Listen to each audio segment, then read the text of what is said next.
So one thing I want to go back to is this idea of bottom-up and top-down processes. There is the bottom-up sensory information, so visual information, auditory, hearing, olfactory, smell, gustatory, taste, and also touch, tactile data, or somatosensory data. Also proprioceptive cues is one thing. Also heat and pain, that would be part of the somatosensory system. And so that's that in terms of the kind of bottom-up raw sensory perceptual systems for the input. But we also have to navigate and sample the visual spatial world selectively via our eye gaze. So this is where the bottom-up predictive coding comes in, and there's a lot of research from kind of oculomotor, ophthalmic cortical recordings, and then eye tracking as well, looking at mechanokinetics, motion detection, as well as cerebral activity, and also people's just general thought processes. So essentially, the way that the brain works is that you must have some sort of software program running on the hardware of the brain that can make the decisions on the most salient features to attend. And you can attend your environment or people you interact with, or anything, and the brain must be able to dissect those features that you attend into vector components, and doing all the multifactorial integration to kind of reconstruct a holistic image or environment that you can actually visualize without any sort of sensory input constraints. And that essentially is a process that is intrinsic to learning and memory. Okay, so I'd like to do a thought experiment with you right now. So if I ask you right now to visually imagine a strawberry, right, the fruit, a strawberry.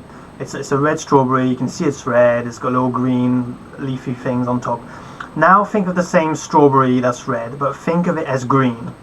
And then now in your mind you can see a green strawberry, and you can see it in 3 dimensions, and you can rotate it in your mind in 3 dimensions of space. And now I can ask you to imagine the taste of it. And you can kind of recall the kind of taste in a way.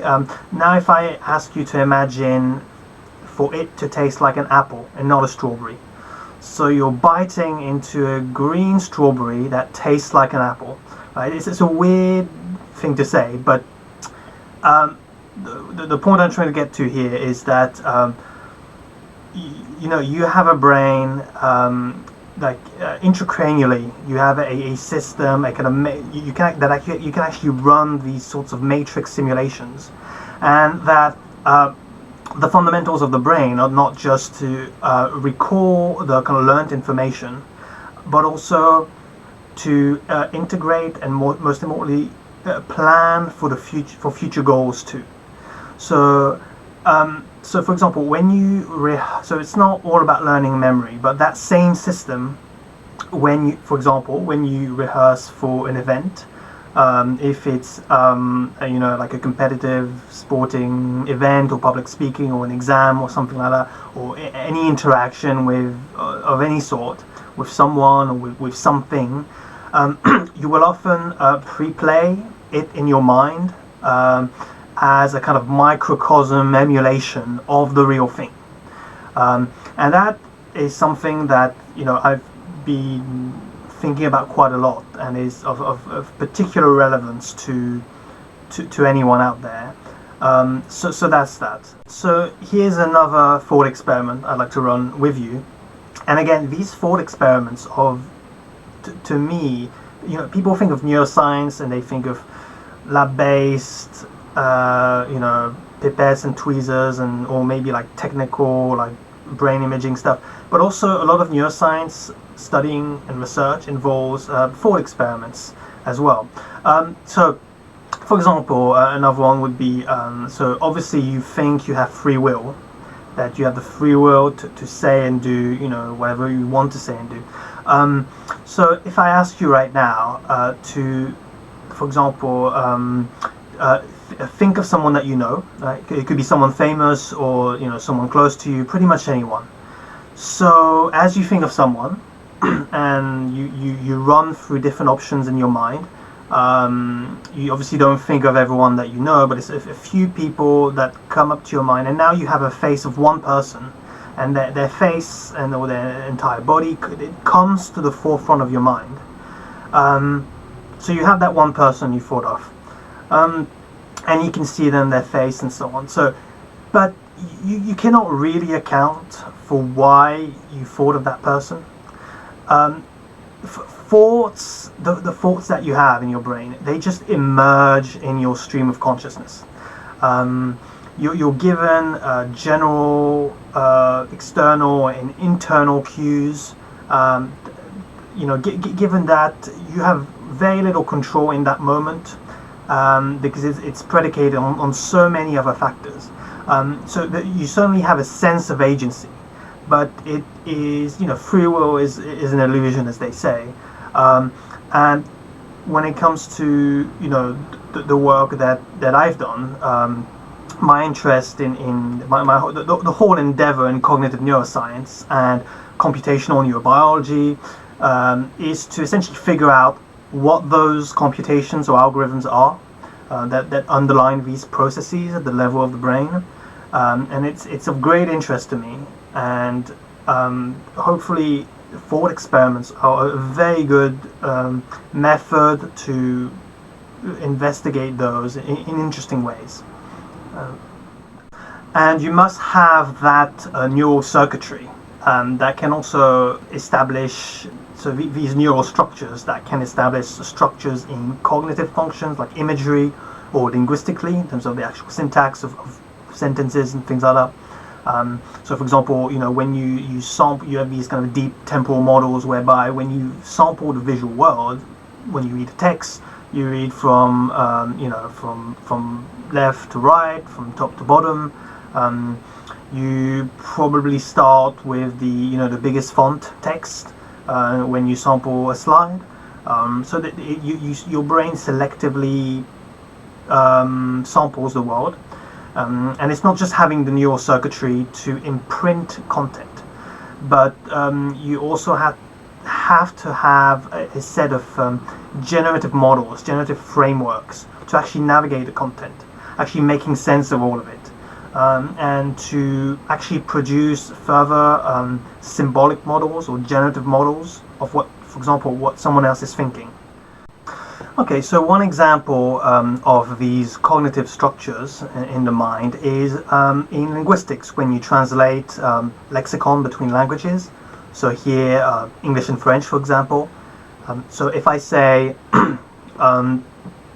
something like j'ai dû aller à Paris et à Londres en voiture pour voir des médecins spécialistes.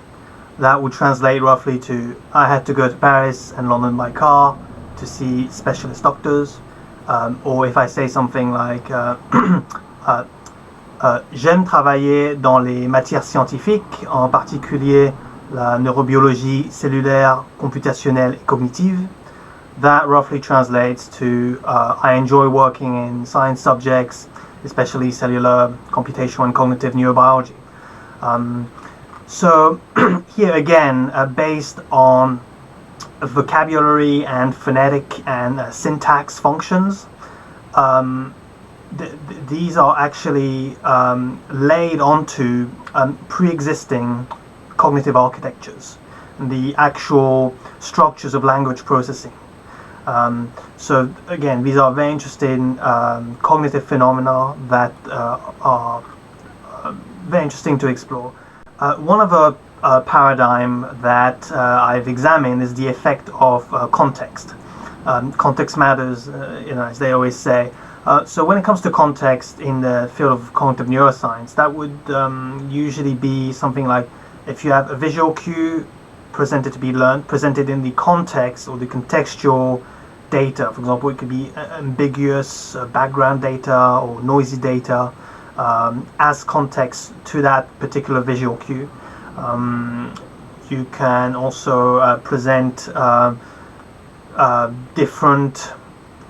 present the cue to different individuals with people with varying moods, for example, emotional moods. That is, the mood in itself is a context where that affects, for example, learning and memory functions.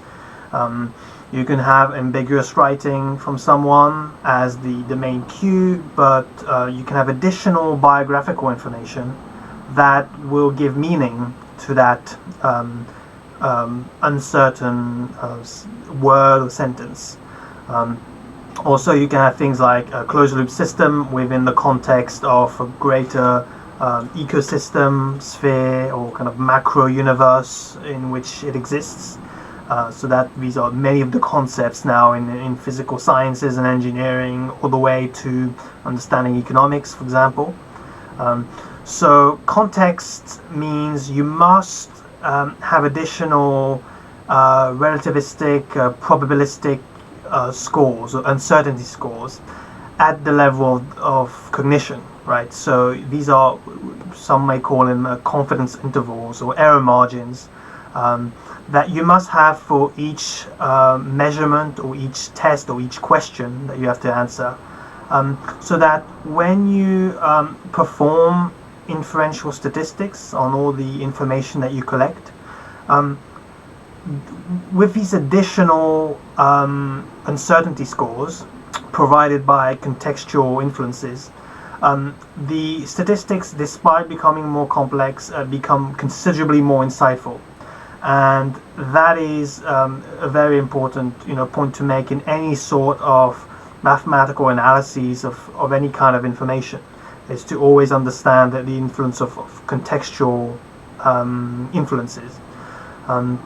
So that's that. And also, of course, you have mental schemas or mental maps that interact with the environment, or with people, or with information itself.